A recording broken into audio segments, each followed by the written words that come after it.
তারপর এটা বিবর্তনের মাধ্যমে একসময় বানর হলো। তারপরে কয়েক কোটি বছর আগে বানরের লেজ পড়ে গেল, সে দাঁড়ায় দুই পায়ে চলতে লাগলো, হয়ে গেল মানুষ। বলেন না বুঝলি?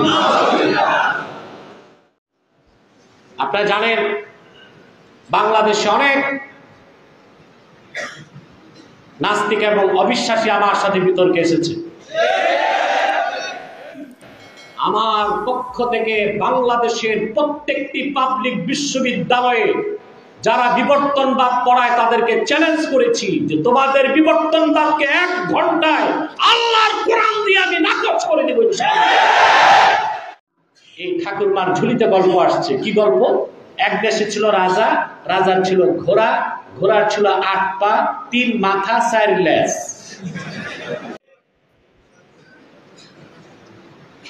আল্লাহর শ্রেষ্ঠ সৃষ্টিকে, সুন্দর সৃষ্টি, প্রিয় সৃষ্টি। এই জীবন দর্শনটা কাদের? কোরআনপন্থীদের। সুবহানাল্লাহ। আর অবিশ্বাসী, সংশয়বাদী, নাস্তিক, বেঈমানদের জীবন দর্শন হচ্ছে মানুষ এমনি এমনি সৃষ্টি হয়েছে। তাদের একটা গাঁজাখুরি মতবাদ আছে। আপনার যারা জুলজি, বোটানি, বায়োলজি পড়েছেন তারা জানেন ডারউইনের গাঁজাখুরি একটা মতবাদ হচ্ছে দ্য থিওরি অফ এভোলিউশন, বিবর্তনবাদ, বানর থেকে মানুষ। চিল্লায় বলেন নাউজুবিল্লাহ।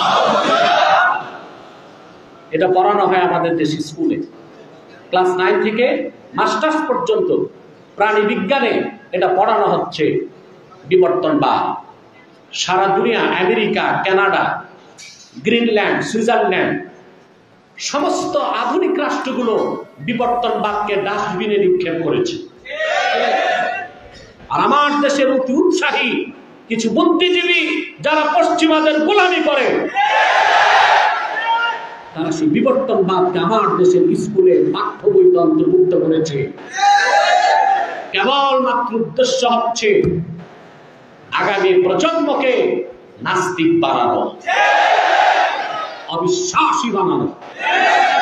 তাদের জীবন দর্শন আজ থেকে 4.5 বিলিয়ন বছর আগে, মানে 450 কোটি বছর আগে পৃথিবীতে কিছুই ছিল না, ছিল কেবল পানি।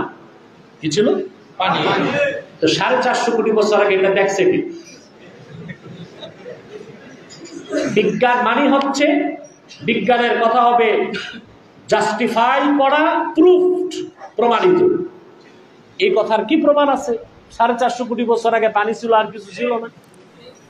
মানে এই কথার কোনো আগাও নাই, গোড়াও নাই। হ্যাঁ, তারপর কি হলো? তারপরে বিরাট কথা তারা বলে, আমি সংক্ষেপে বলছি। সেই পানিতে এক সময় সৃষ্টি হলো এককোষী জীব, অ্যামিবা, ভাইরাস টাইপ, বুঝলেন? মাইক্রো ভাইরাস থেকে একটু বড় ভাইরাস। তারপর বিবর্তনের মাধ্যমে ভাইরাস ধীরে ধীরে বড় হলো। তারপরে এক সময় ব্যাঙের মতো একটা প্রাণী হলো। তারপর এটা বিবর্তনের মাধ্যমে এক সময় বানর হলো। তারপরে কয়েক কোটি বছর আগে বানরের লেজ পড়ে গেল, সে দাঁড়ায় দুই পায়ে চলতে লাগলো, হয়ে গেল মানুষ। বলেন না বুঝলি? আপনারা জানেন বাংলাদেশে অনেক নাস্তিক এবং অবিশ্বাসী আমার সাথে বিতর্কে এসেছে। আমার পক্ষ থেকে বাংলাদেশের প্রত্যেকটি পাবলিক বিশ্ববিদ্যালয়ে যারা বিবর্তনবাদ পড়ায় তাদেরকে চ্যালেঞ্জ করেছি যে তোমাদের বিবর্তনবাদকে 1 ঘন্টায় আল্লাহর কোরআন দিয়ে আমি নাকচ করে দেব।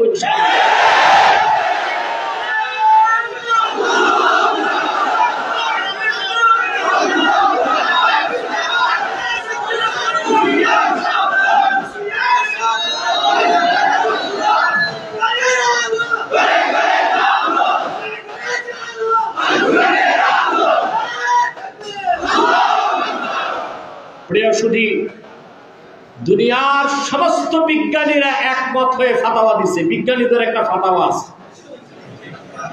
ঠিক কিনা? সব বিজ্ঞানীদের ফাতাওয়া হচ্ছে The theory of evolution is not a scientific fact. It is nothing but the hypothesis of Charles Darwin. বিবর্তনবাদ কোনো বৈজ্ঞানিক সত্য প্রমাণিত বিষয় না, এটা চার্লস ডারউইনের মন গড়া গাঁজাখুরি একটি মতবাদ ছাড়া কিছু নয়।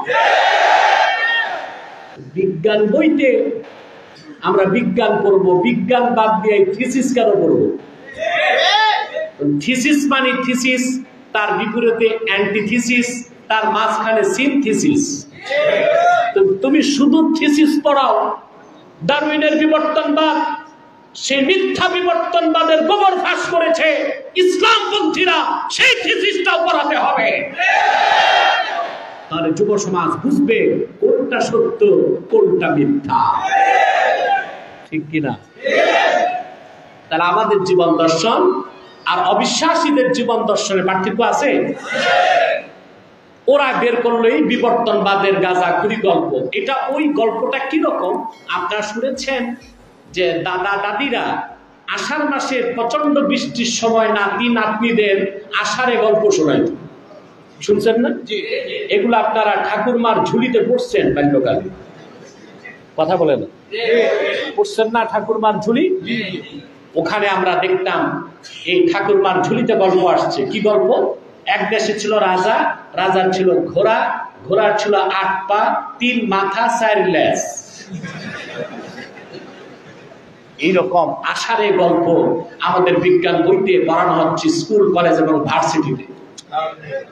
সেজন্য আমরা জ্ঞানী গুণী বিচক্ষণ পরকালমুখী বুদ্ধিজীবী জ্ঞানী প্রোডাকশন পাবলিক বিশ্ববিদ্যালয় থেকে পাচ্ছি না, কারণ ফ্যাক্টরিতে বলবা, ফ্যাক্টরিতে কি